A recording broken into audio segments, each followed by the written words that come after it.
And Pandora, it is Easter week, and we'll talk about the royal family's Easter later in the show. But can you tell us how the Sussexes celebrated Easter this year? Yeah, so of course, we now know that Meghan is very much in her lifestyle influencer era. So, any opportunity like this, no matter what influencer you are across the globe, you will be making money off the back of Easter, which goes very differently to what you'd expect from royal family traditions. However, we saw a shop my page. Meghan did an Easter edit on there. You get little carrot sweets in there. You can get Easter napkins. I mean, we're really going all out. And actually, given the success of her brand as ever, and that did sell out, and how many people are actually buying these products, then why wouldn't you, to be honest, at this point? It's not harming anybody by doing this at all.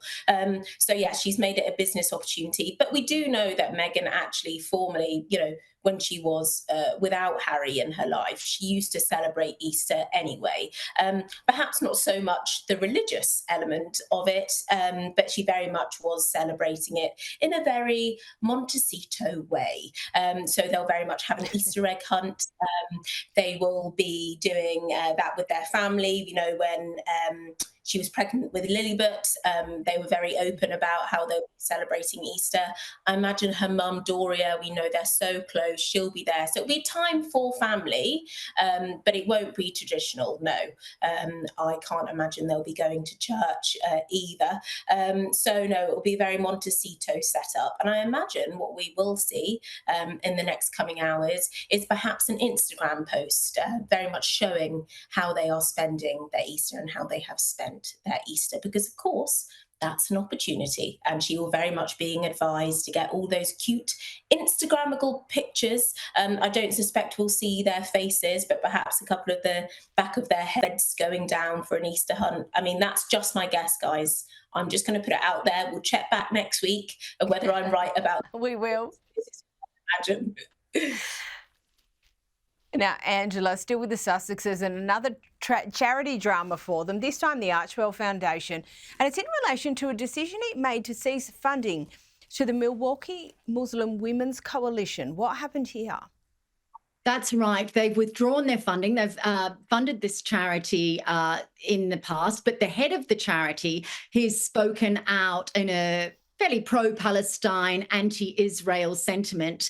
This has then, of course, led Harry and Meghan to have to pull back. They say that, that their charity is for all religions, all ethnic groups, and that they very much support, diversity across the board. The fact that this CEO of the charity has spoken out in this way, they led them to believe they needed to pull back. But of course, now the CEO has hit back at the charity and said, that it's PR before the help that they have, before human rights and the things that they've given money to in the past.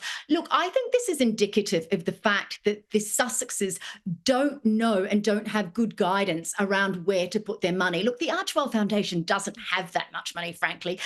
They're giving it to all sorts of different groups. But the fact is they always become embroiled in these problems because they don't make sensible decisions in the first place. They need to hire somebody to go through, to look at who they are giving money to see where problems might occur. They never get ahead of the damage limitation. They're always chasing it from behind, which was the case we saw a few weeks ago with Centre Bali. This is just another one of the things they just cannot seem to be able to step away from conflict. It follows them everywhere. Yeah, it's very, very interesting how these things seem to follow the Sussexes. Now, a gentle viewer warning. Our next story discusses the topic of miscarriage. Now, Pandora, I've only got about 45 seconds left, but during her podcast discussion with Resma Shrujani this week, Meghan opened up about having a miscarriage.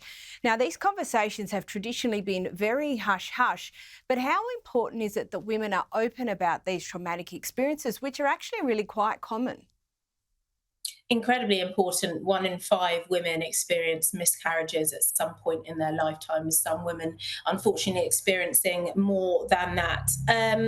We do know this information already. Harry has spoken about it. Of course, the partner is affected, not only the woman. So this isn't new information. But of course, I think actually Meghan got this right, bringing it up again. Any awareness surrounding this is remarkable, to be honest, and it needs to be spoken about more often and in the public sphere. So yes, I think it's very important and very brave of actually Meghan to bring this up again. But of course, it's so incredibly personal. Yeah, completely agree. Thank you very much, Pandora Forsyth and Angela Mollard.